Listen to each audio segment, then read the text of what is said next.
Hello, everyone. Welcome back to the Making the Brand podcast. This episode is a bit unexpected because I am talking about something kind of cool that happened.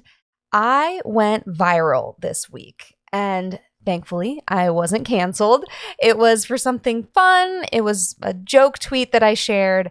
And the timing of this is so funny. You may have listened to episode 92 with Moshe Isaacyan, where we were talking about his viral moment with Barbie.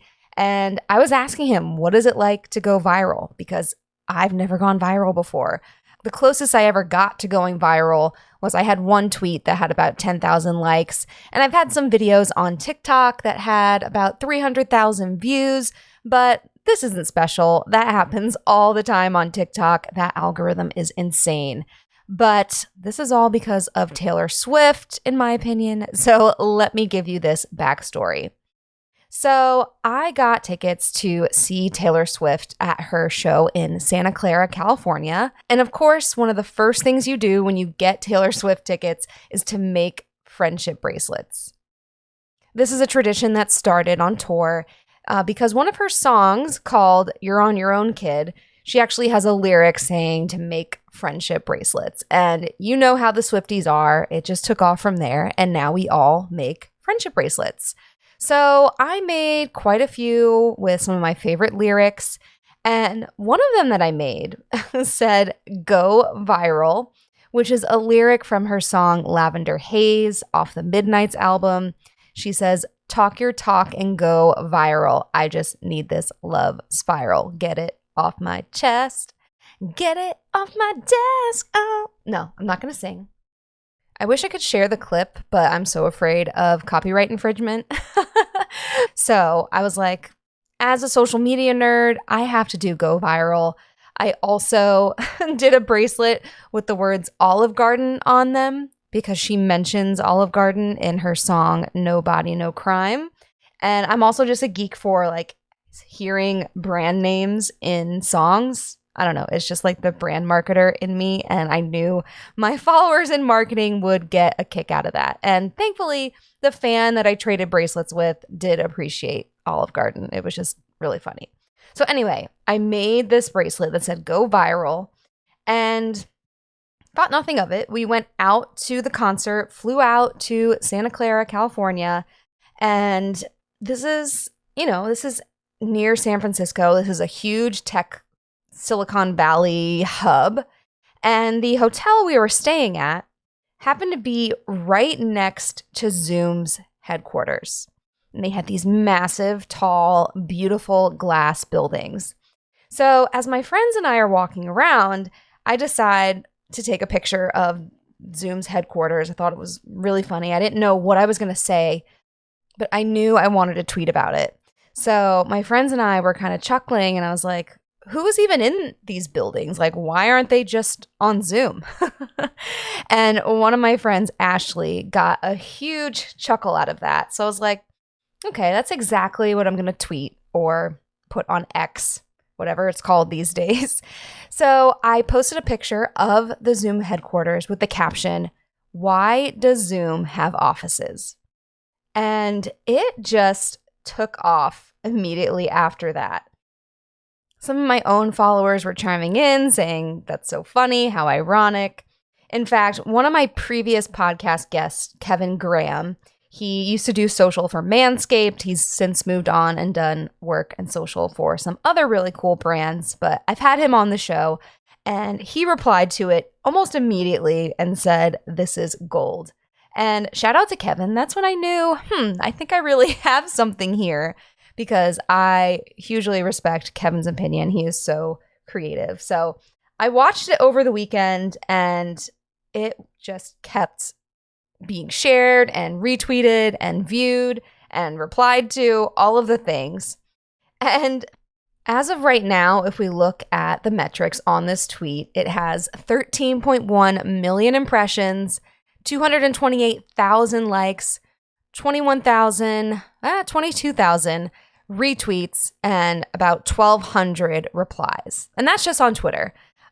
It has since also been reshared on Facebook, not by me. We had some screenshots shared over there. I reposted it on LinkedIn. I thought that crowd would get a kick out of it. And 99% of people got the joke, but some people replied, it just went way over their heads, thinking that I'm just an airhead who doesn't understand why a corporation like Zoom would actually need an office.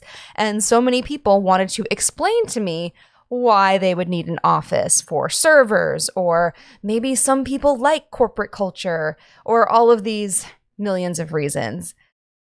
My favorite was someone on Instagram commented and said, because most corporations have at least one brick and mortar office. What a dumb question. That's like assuming that every Whole Foods employee has never eaten fast food, or that all Salvation Army employees are good-hearted.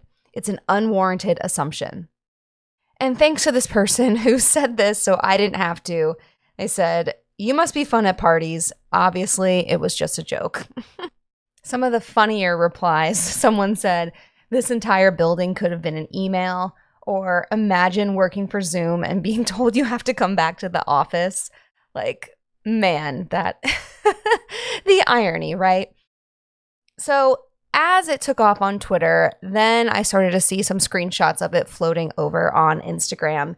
And this is when it started to get weird, as it made its rounds on other platforms. I mean, Instagram, this is why I prefer Twitter or X. It's because you're the first to get in on trends. I mean, X, Twitter, and TikTok are really where trends take off. And by the time they make their way to Instagram, you're late, right? I hate to break it to you if Instagram is your favorite platform, but news and trends usually aren't breaking on Instagram. It is not a platform for breaking headlines or things like that. So whatever, Instagram, a few days later, the screenshots started circulating on some of the bigger meme accounts. And I'm going to just express my opinion about this. I really have a problem with meme accounts. I think meme accounts are just borderline unethical.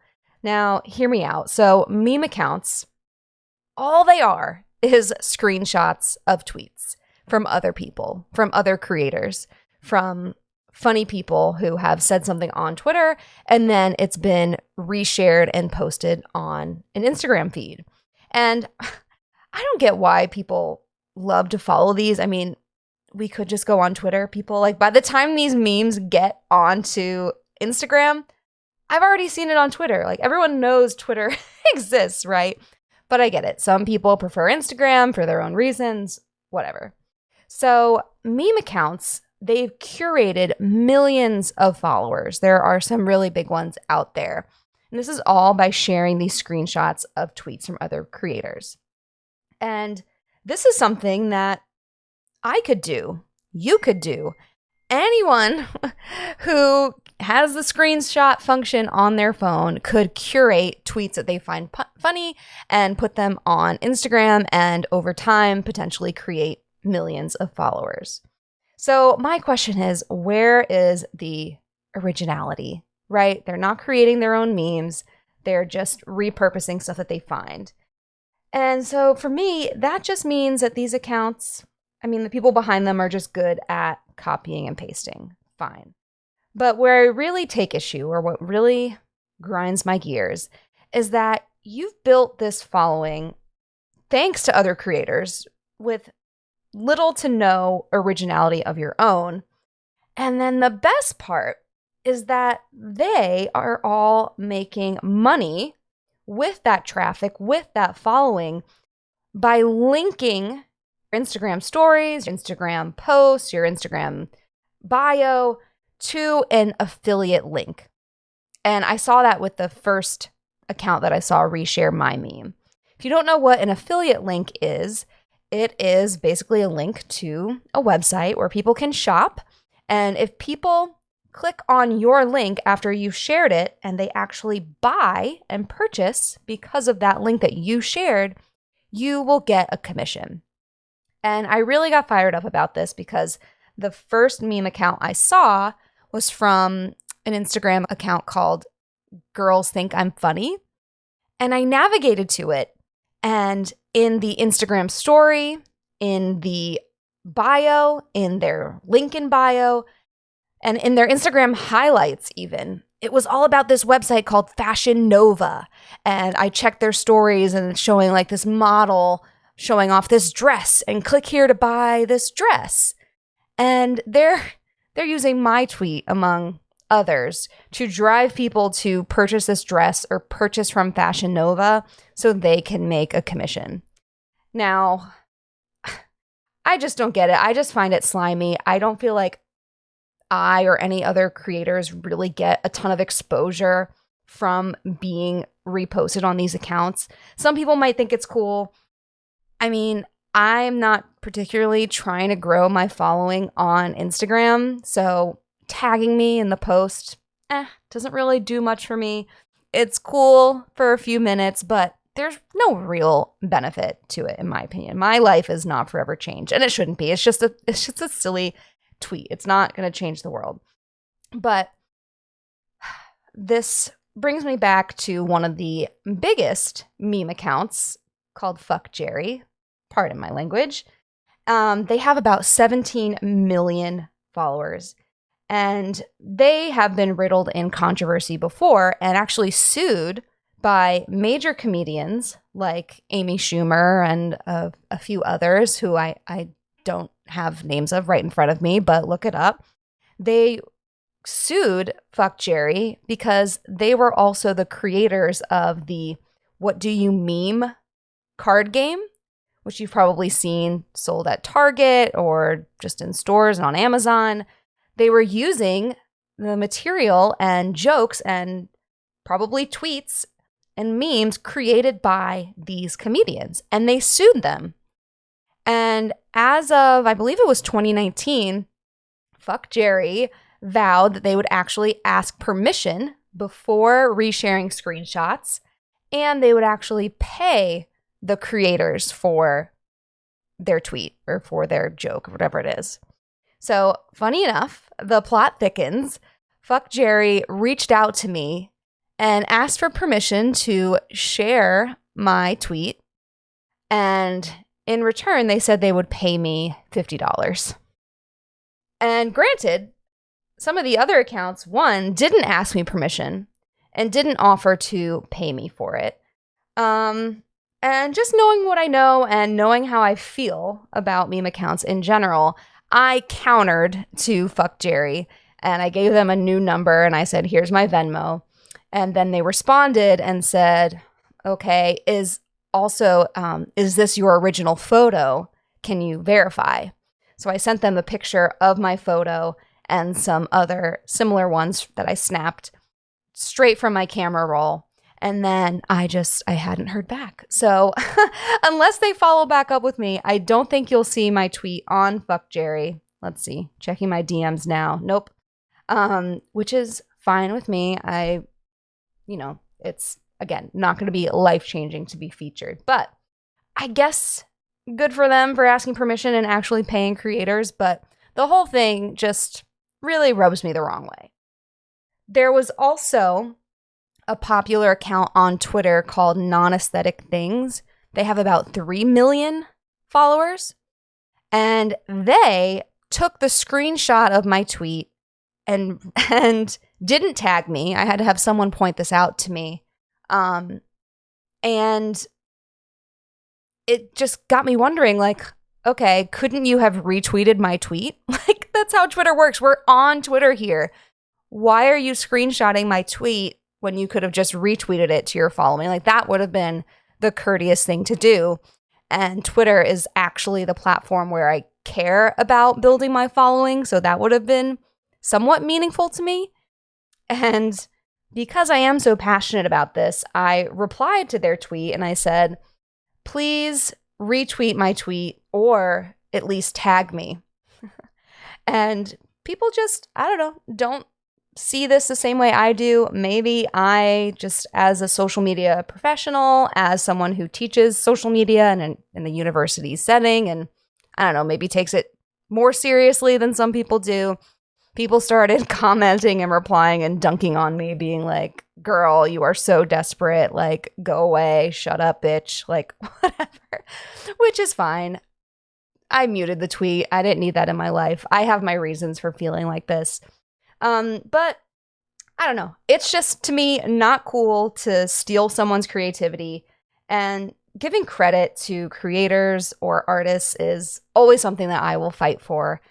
I mean, it's just a tweet. I'm probably not as big of an advocate as like Taylor Swift, always fighting for artists and for credit and for, you know, receiving recognition and being compensated for your work and your artistry.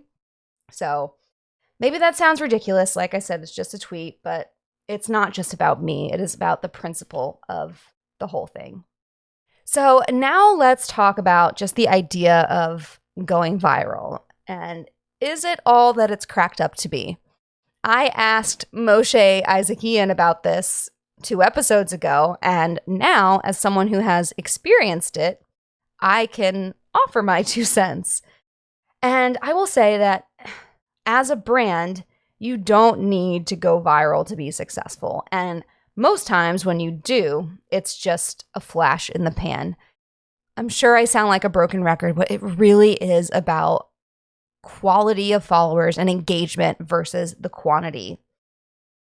The other problem is that pop culture, I mean, this is a marketing and a pop culture podcast.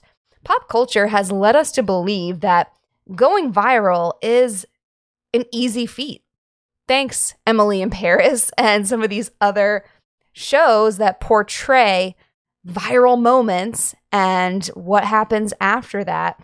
It creates false hope and makes it hard for social media professionals to go into these jobs, because oftentimes people won't understand, 1, how hard it is to go viral, and 2, that it's just not necessary.